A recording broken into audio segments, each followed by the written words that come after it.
তো হচ্ছে ফুল ফুটার আগে জ্বরে যায়। এই কলির যুগে দেখবেন পিতার আগে পুত্র মারা যায়। এই কলির যুগে স্বামীর আগে স্ত্রী মারা যায়। এই কলির যুগে পিতার আগে পুত্র মারা যায়, মায়ের আগে মেয়ে মারা যায়। নিঃশ্বাসের কোনো বিশ্বাস নাই।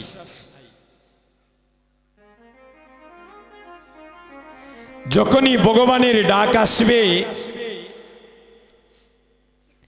এই সুন্দর পৃথিবী ছেড়ে সবাইকে আপন দেশে চলে যেতে হবে। যেখানে একবার মানুষ গেলে আর কখনো দাদা ফিরে আসে না। ওই জায়গাটার নাম শ্মশানঘাট। আসার সময় সবাই একটা নদী পাড়ি দিয়ে মানবকুলে আসলাম। ওই নদীটার নাম হলো কি? ভব নদী। যেদিন আসলাম নারী পুরুষ কেউ একটা পরনের কাপড় সঙ্গে নিয়ে আসি নাই। উলঙ্গে এসেছিলাম, পরনের একটা কাপড় ছিল না দাদা। আর যেদিন এই সুন্দর পৃথিবী ছেড়ে আবার আমি আপন দেশে চলে যাব, আমরা কেউ কিছু সঙ্গে নিয়েও যেতে পারবো না। টাকা পয়সা ধন ঐশ্বর্য ব্যাংকে থাকবে, টাইলস লাগানো বাড়িঘর জায়গায় পড়ে রবে, সব কিছু জায়গায় থাকবে, কিন্তু আপনাকে কালিয়াতে সুন্দর পৃথিবী ছেড়ে চলে যেতে হবে। তো যাবার সময় সবাইকে একটা নদী পাড়ি দিতে হয়। ওই নদীটার নাম কি? ওই নদীটার নাম হলো দাদা বৈতরণী নদী। এই নদীটা যেদিন পাড়ি দেব, আমরা কেউ কি কিছু টাকা পয়সা সঙ্গে করে নিয়ে যেতে পারব? আমরা কি কেউ টাকা পয়সা সঙ্গে নিয়ে যেতে পারবো মা? একমাত্রই যাবে মধুমাখা হরির কৃষ্ণ নাম। এই যে আপনার হরিনাম যজ্ঞের আয়োজন করেছি, আজকে অধিবাস কীর্তন হবে, কালকে সারা দিন রাত্রি কীর্তন হবে। এখানে যারা এসে একাগ্র চিত্তে হরিনাম শ্রবণ করে এই নামকে সঞ্চয় করে দেহবাণ্ডে বিশুদ্ধ করে নিয়ে যেতে পারবে, সেদিন ভব নদীর পারে তারাই একমাত্র কাণ্ডারে হয়ে পাড়ি দিতে পারবে। যে নাম গোলকে গোপনে ছিল। এখানে একটু আস্তে কথা বলবেন দাদা। যে নাম গোলকে গোপনে ছিল, আমার নিতাই এসে এই প্রেম দনটা জীবের দ্বারে দ্বারে বিলাইল। কারণ এই কলির যুগে আমার মহাপ্রভু কোনো অস্ত্র ধরেন নাই। একটু মন দিয়ে কথাগুলো শোনেন। একটু সামনে আসেন দাদা, একটু সামনে আসেন আপনারা। দাদা একটু সামনে, একটু সামনে আসবে, আর একটু সামনে আও তুমি দাদা। আইন সামনে, আরো আইন বেশ করি আইন। আসেন আপনি একটু সামনে আসেন। মায়েরা বোনেরা একটু সামনে আসে, আসেন।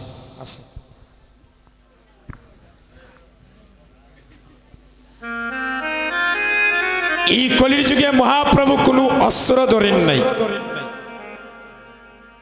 একমাত্র মধুর কৃষ্ণ নাম দিয়ে এই কলির জীবকে উদ্ধার করছেন।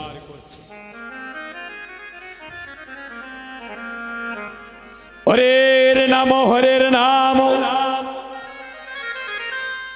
হরের নাম ইব কেবল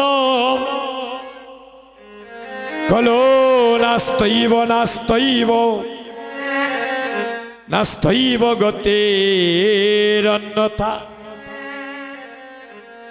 এই কলির যুগে হরির নাম বিনে আমাদের কোনো গতি নাই। নিতাই গৌর হরিব। এই জগতে ভগবানকে পেতে হলে ত্রিনাদপীর মতো হতে হবে। তিল পরিমাণ যদি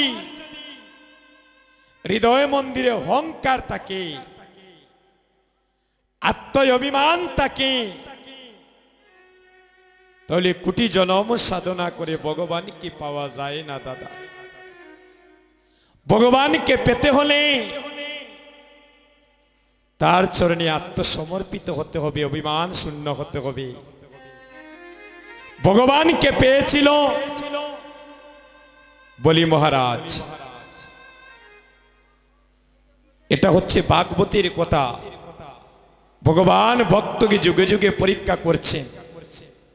মা যশোমতী সত্য যুগে তিনি কি ছিলেন? তরাদ্রুণী ছিলেন। স্তন কেটে ভগবানের সেবা দিয়েছিলেন। কাটা স্তন থেকে হয়েছিল বেলের জন্ম, আর সেবা দিতে গিয়ে 3 ফুটা রক্ত পড়ে হয়েছিল বেল পাতার জন্ম। দেখবেন বেল গাছের 3টা পাতা থাকে। সেদিন স্তন কেটে যখন পরিপূর্ণভাবে ভগবানের সেবা দিয়েছিলেন, সেদিন ভগবান যশোমতীকে বলেছিলেন, মা আমি তোমাকে পরীক্ষা করেছিলাম, তুমি আমার পরীক্ষা উত্তীর্ণ হয়েছিলে, এবার বলো তুমি আমার কাছে কি চাও। আস্তে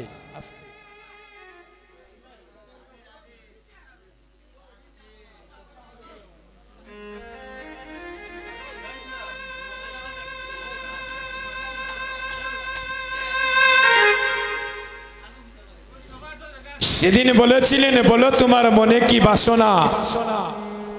বলি আমার মনে বাসনা তুমি একবার আমায় মা বলে ডাকো। বলেছিলেন আমি এই যুগে তোমায় মা বলে ডাকবো না, তবে কথা দিচ্ছে আগত তারপরে আমি জন্ম নেব কংস কারাগারে দৈবকীর উদরে। আমি জন্ম নেব কংস কারাগারে দৈবকীর উদরে, কিন্তু দৈবকে মা না ডেকে আমি তোমাকে প্রথম মা ডেকে তোমার মনোবাঞ্ছা পূর্ণ করব। তাই যুগে যুগে আমার ভগবান ভক্তের মনোবাঞ্ছা পূর্ণ করেন।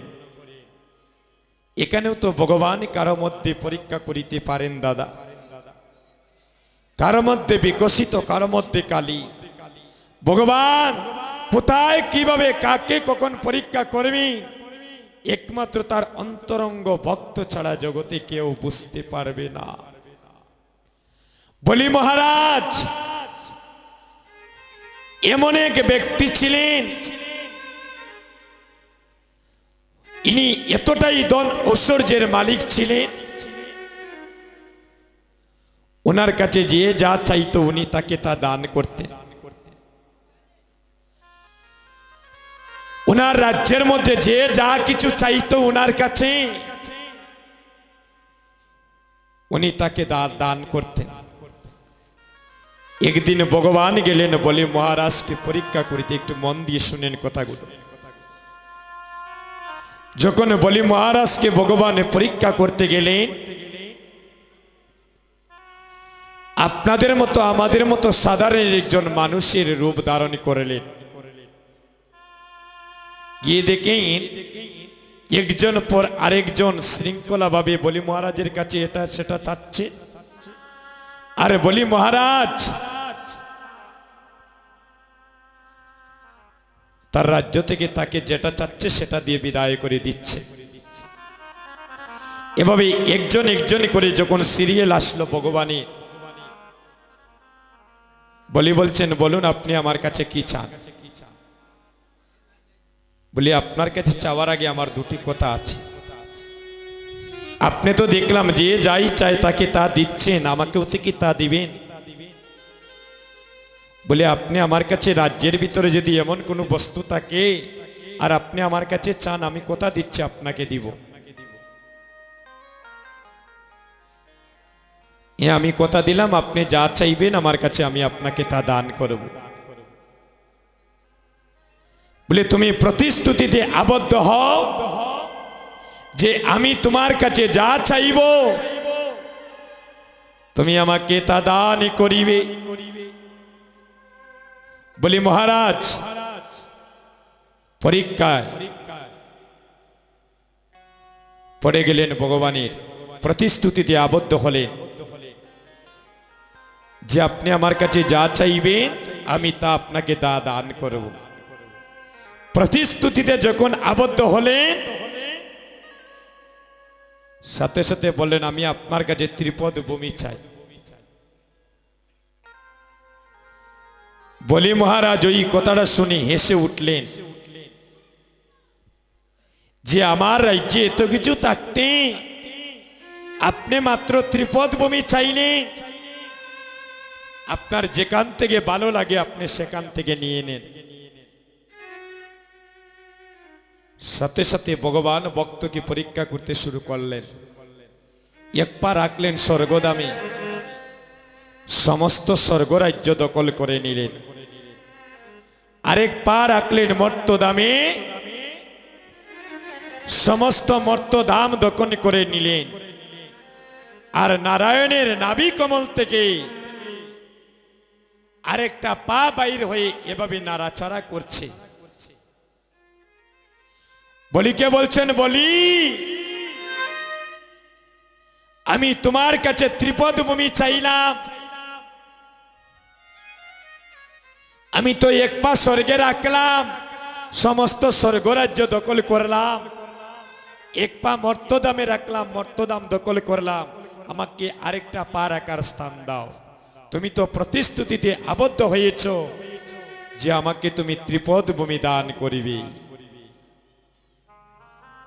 বলি মহারাজ চিন্তায় পড়ে গেলেন, আমি আরেকটা পা রাখার স্থান কোথায় দেব? আর তো আমার এখানে রাজ্যের মধ্যে কোনো জায়গা নেই। সাথে সাথে গেলেন সহধর্মিনীর কাছে, গিয়ে বলছেন ওগো আজ থেকে আমি সবার কাছে আমি যা চেয়েছে সবাই আমি সবাইকে তা দিয়েছি, কিন্তু আজকে তো আমি বড় চিন্তায় পড়ে গেলাম। কি হয়েছে স্বামী? বলে আমি ত্রিপদ ভূমি দান করব, এখন এক পা স্বর্গে রাখা এক পা মর্তধামে রাখা, আমি আরেকটা পা রাখার স্থান দিতে পারছি না, বলো আমি উপায় কি করি? সাথে সাথে স্ত্রী বললেন স্বামী তুমি এভাবে বসে আর তোমার মস্তকের উপরে আরেকটা পা রাখার স্থান দাও। সাথে সাথে সহধর্মিনীর কথা শুনে বলি মহারাজ এই মধ্যখানের পাটা যখন নাড়াচাড়া করতেছে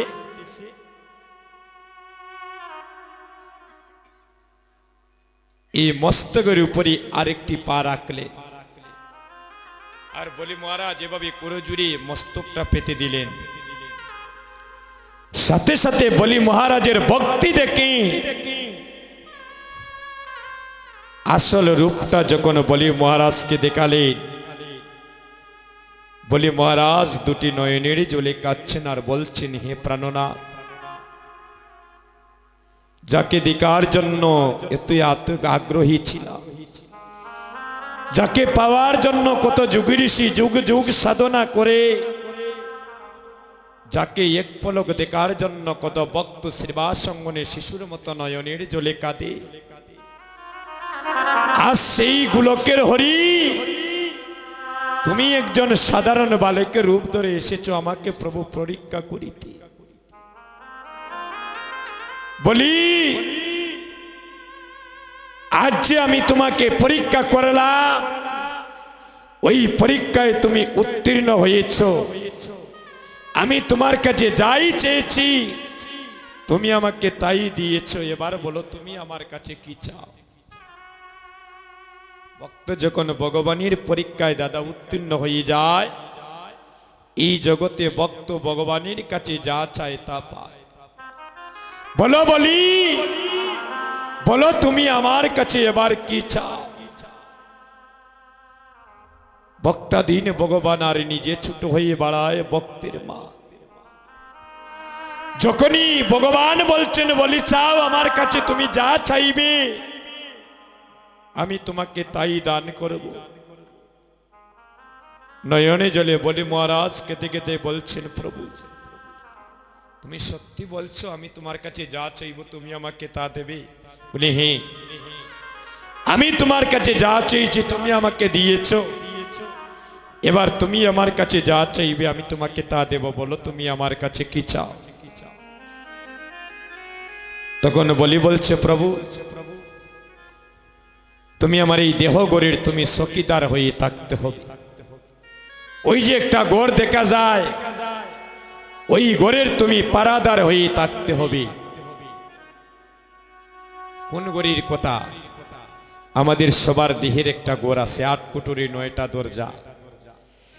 এই দেহগড়ের পারাদার হওয়ার জন্য ভগবানকে বলছেন, ভগবান বলছেন বলি এই বিশ্ব ব্রহ্মাণ্ডের মধ্যে কত কিছু তুমি চাইতে পারতে, তুমি আমাকে কেন তোমার এই দেহগড়ের পারাদার করে রাখতে চাচ্ছ, ঘটনাটা কি?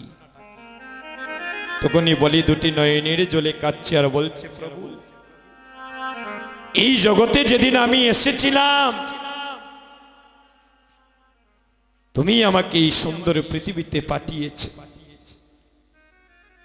কিন্তু আজও কালো এই সুন্দর পৃথিবী ছেড়ে আমাকে আবার আপন দেশে চলে যেতে হবে।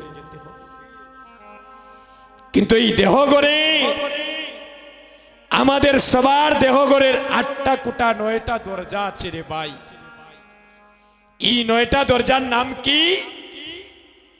প্রথম হচ্ছে দুটি নয়ন 2টা, এই নাসিকার ছিদ্র 2টা হইল 6টা, দুটি কর্ণ হইল 6টা, এখানে হচ্ছে 2টা 8টা, আর এই বদন হচ্ছে 9টা।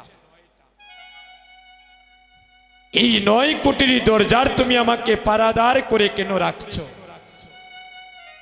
বলি বলছে প্রভু আপনারা জানেন কি জানি না বাবা, আমাদের সনাতন ধর্মের যদি কেউ মারা যায় একদিন আমিও মারা যাব, আপনিও মারা যাবেন দাদা, কেউ জগতে থাকবো না।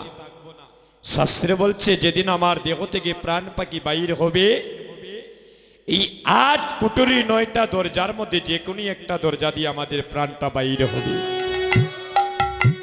তাই বলি বলছে প্রভু আমার এই 8 কুটুরি 9টা দরজার তোমাকে পারাদার করছি কেন জানো? যেদিন আমার মানব জীবনের অন্তিম কাল আসবে, যেদিন আমার দেহগড়ের এই পারাদার আর কেউ থাকবে না, যেদিন এই সুন্দর পৃথিবী ছেড়ে আমার যাবার সময় চলে আসবে, যেদিন আমার এই দেহ থেকে প্রাণ পাখিটা বাইরে হয়ে যাবে, যেদিন এই সুন্দর পৃথিবীতে ভাই বন্ধু আপন জন আমার কেউ আপন থাকবে না, যেদিন আমার এই 8 কোটি 9টা দরজা দিয়ে যে কোনো একটা দরজা দিয়ে প্রাণ যায় না কেন, সেদিনই যেন নয়নী তোমাকে দেখে যেন আমার প্রাণটা চলে যায়। বলি মহারাজ বলছেন প্রভু যেদিন আমার মানব লীলা সঙ্গ হবে, যেদিন আমার এই জগতে আপনে বলিতে আর কেউ থাকবে না, যেদিন এই সুন্দর পৃথিবীতে আমার আপনে বলিতে আর কেউ থাকবে না, যেদিন আমার এই মানব জীবনের অন্তিম কালে চলে আসিবে,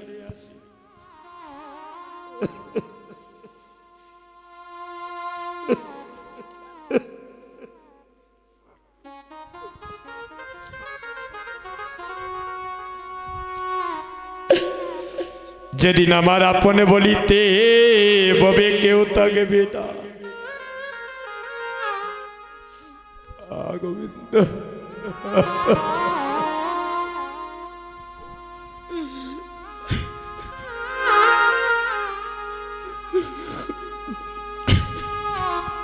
যেদিন আমার জনমের মতো মানব লীলা সঙ্গ হবে,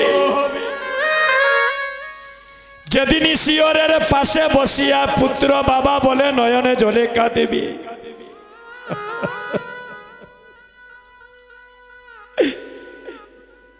যেদিন আমার আপনে বলিতে জগতে আর কেউ থাকবে না,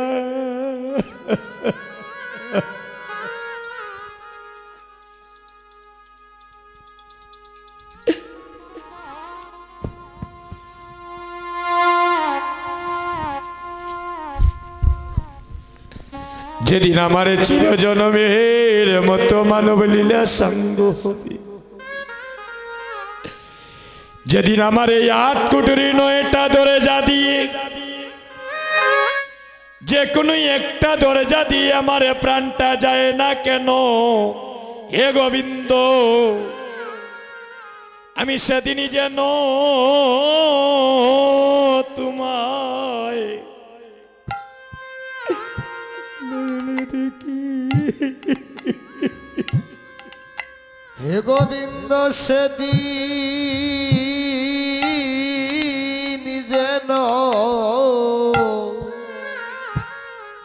তোমায় নয়নে দেখি।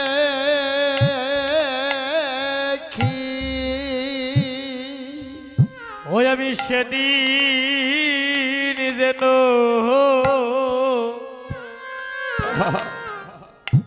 তোমায় নয়নে দেখি। ঘরে যে কোনো দরজা দিয়ে ধান যায় না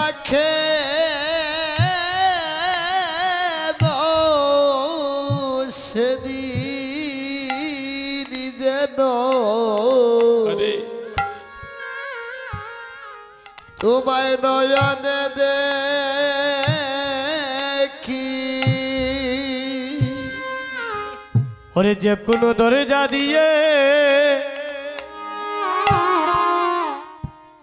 এই প্রাণ আমার যায় না কেন গো, ওই আমি সেই দিন যেন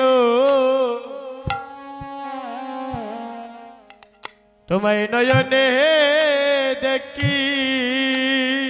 ঘরে যে কোনো দরজা দিয়ে প্রাণ যায় না কেন গো, সেদিন যেন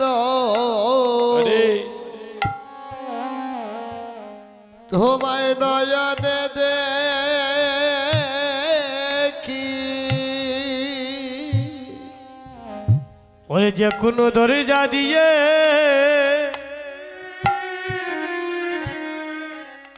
এই প্রাণ আমার যায় না কেন গো,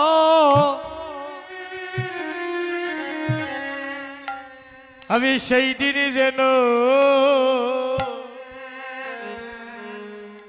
তোমায় নয়নে দেখি। ঘরে যে কোনো দরজা দিয়ে প্রাণ যায় না কেন, সেই দিন যেন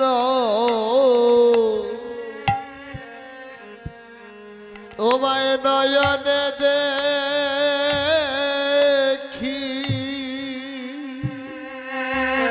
ওই একদিন শুভেচ্ছা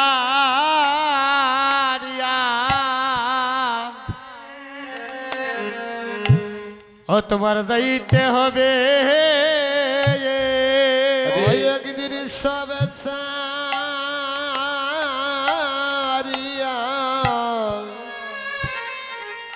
হেরে যাইতে হবে। ওই একদিন শুভেচ্ছা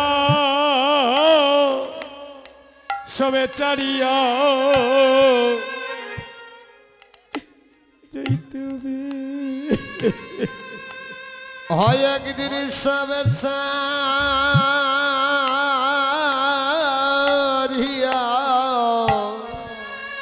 আরে হেরে যাইতে হবে। যেদিন আমাদের মানব লীলা, এই মানব লীলা সঙ্গ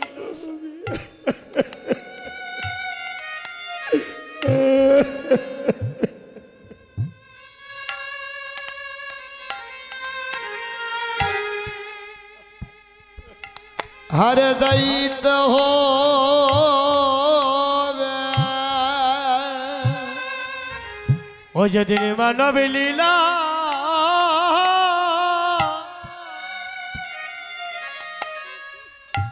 ওরে সঙ্গ হবে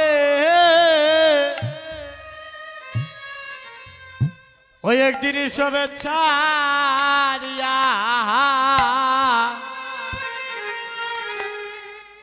ওরে যাইতে হবে যেদিন মানব লীলা মানব লীলা সঙ্গ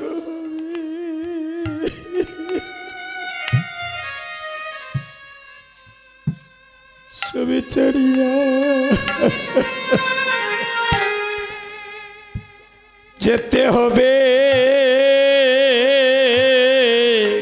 হরে মানব লীলা মানব লীলা সঙ্গ হবে গো সবে ছাড়িয়া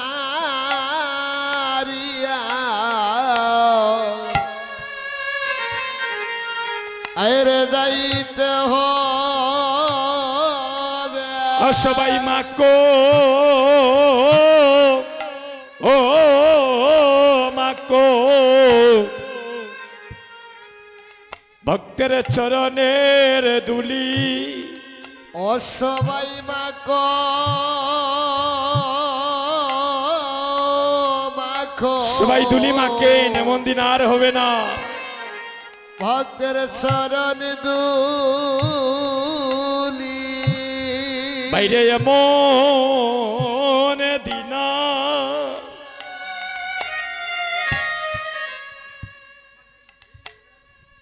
ওরে হইবে না রে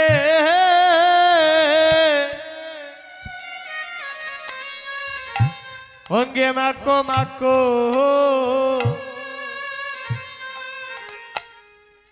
ওরে চরণ দুলি হরে মন দিনা এমন দিন আর হবে না রে সবাই মাখো মাখো ভক্তের চরণ দুলি ওরে এমন দিন আর হয় আমার হইবে না রে মাকো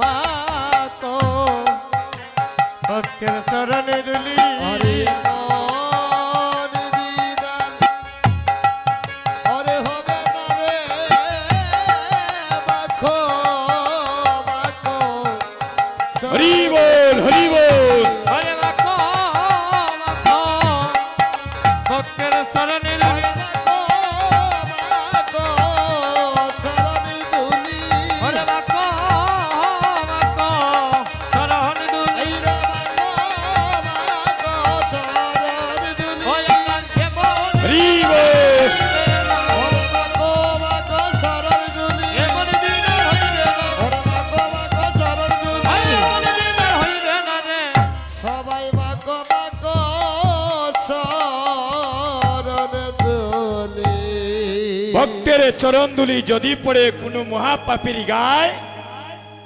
আর শাস্ত্রে বলছে নাচিয়া নাচিয়া পাপী ব্রজদামি চলে যায় শিবা সঙ্গনে মহাপ্রভু আমার নদীয়ার ভক্তদেরকে নিয়ে নর্তন কীর্তন করছেন আর দুলায় দুসর হয়ে অঙ্গে দুলি মাখছেন ভক্তের হরিবল আপনি আচরি ধর্ম জীবিকে শিখায় আর সেই তো সিদ্ধান্ত গীতা ভাগবতে গায়।